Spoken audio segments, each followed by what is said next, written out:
अस्पताल से छुट्टी मिलने के बाद अस्वस्थ पद्मश्री नगेंद्रनाथ राय को देखने के लिए सिलीगुड़ी के मेयर गौतम देव अठारोखाई स्थित उनके घर पर पहुंचे। पुराना परिचित होने के चलते दोनों एक दूसरे के साथ काफी देर तक बातचीत की।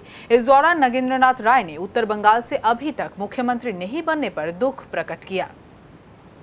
किडनी की समस्या से परेशान पद्मश्री नगेंद्रनाथ राय को एक गैर सरकारी अस्पताल में भर्ती किया गया था। सोमवार को सिलीगुड़ी के मेयर गौतम देव माटीगाड़ा पंचायत समिति के सहायक अध्यक्ष भोला घोष के साथ पद्मश्री नगेंद्रनाथ राय के घर पर पहुंचे।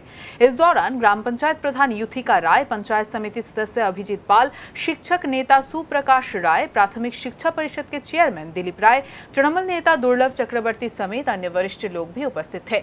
उल्लेखनीय है कि राजवंशी भाषा में महाभारत का अनुवाद करने का वो प्रयास कर रहे हैं। उन्होंने उत्तर बंगाल में राजवंशियों की उपेक्षा होने का आरोप लगाते हुए कहा कि आकाशवाणी या दूरदर्शन से राजवंशी भाषा में कोई भी कार्यक्रम प्रसारित नहीं होता है।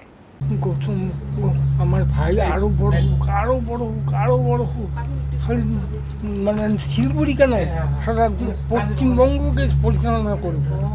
আমার একটা প্রশ্ন, পশ্চিমবাংলা থেকে একজন মন্ত্রী হওয়ার মুখ্যমন্ত্রী হওয়ার যোগ্যতা নেই, কেন নেই? সবাই দক্ষিণবঙ্গের হবে কেন? এটা কি পশ্চিমবঙ্গে নয়? উত্তর বাংলার থেকে যে কোনো জাতি হোক, সে বাঙালি হোক, রাজবংশী হোক, বুড়াও হোক, মুন্ডা হোক, তার দেখার দরকার নেই। উত্তর বাংলার থেকে একজনও মুখ্যমন্ত্রী হবে না কেন?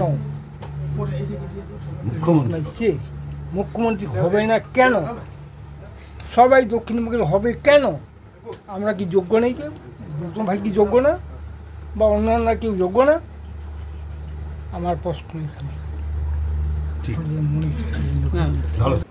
इसे लेकर मेयर गौतम देव ने कहा कि इसे लेकर वो शिक्षा मंत्री और मुख्यमंत्री से बात करेंगे।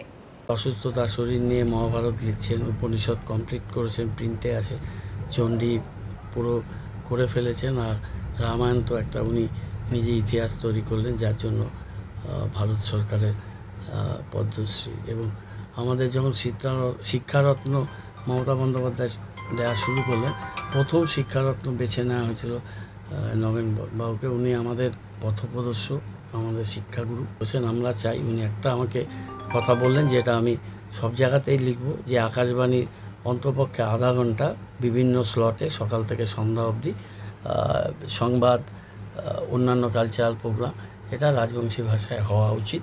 এটা তো অন্য কোনো বিষয় না, এগুলো হচ্ছে আমাদের এখানে জনজাতি গোষ্ঠীর একটা বৃহৎ অংশ যে ভাষায় কথা বলে, যেটা তাদের মাতৃভাষা। 200টা স্কুল রাজবংশী ভাষায় এখন চলছে।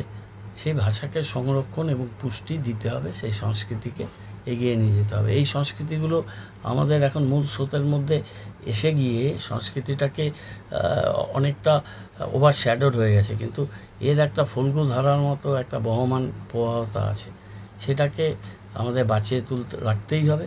এবং নগেনবাবুর মতো শ্রদ্ধেয় ব্যক্তিত্ব, শিক্ষাবিদ, যিনি এই শরীর নিয়েও এই ভাষা সংস্কৃতির প্রসারে, রক্ষণে কাজ করছেন, তাকে শ্রদ্ধা এবং প্রণাম।